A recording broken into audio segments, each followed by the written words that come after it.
Imagine someone walking into your office, plugging a random laptop into a wall jack, and suddenly they're on your corporate network.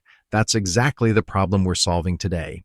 Welcome to Module 2, Lesson 5, where we're going to dig into port security. Well, the switch feature that lets you decide with precision who gets to connect and who doesn't.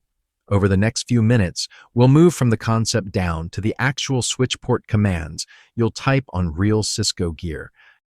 So let's name the threat clearly. By default, a switch port is wide open. Plug anything in and it just works.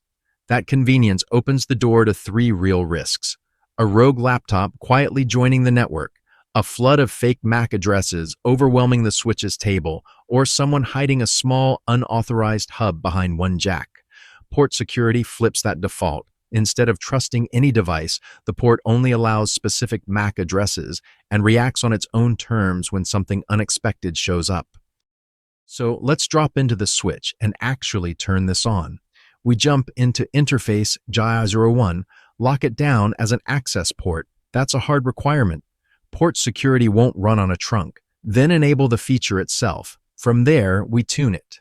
A maximum of 2 MAC addresses on this port, sticky learning, so the switch grabs the legitimate MAC on its own and writes it straight into the running config, and a violation mode of shutdown, meaning if anything unexpected appears, the port goes down immediately. Now about that violation mode, you've actually got 3 choices, and they sit on a spectrum of how loud they are. Protect is the quietest. It just drops the bad traffic and says nothing. No logs, no counters. You'd never know.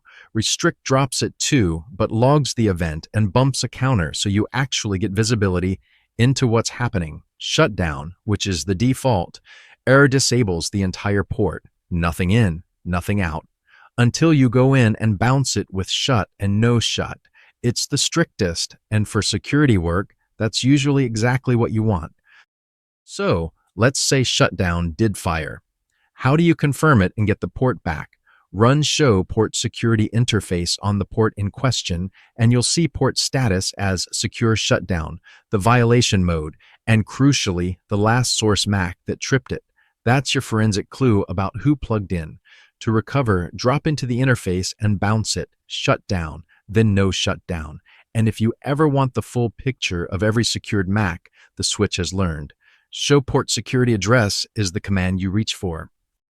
And that wraps up port security. Next up in Module 2, Lesson 6, we shift from configuring switches to verifying and troubleshooting them, the show commands and diagnostic workflow that tell you what your switch is actually doing in production.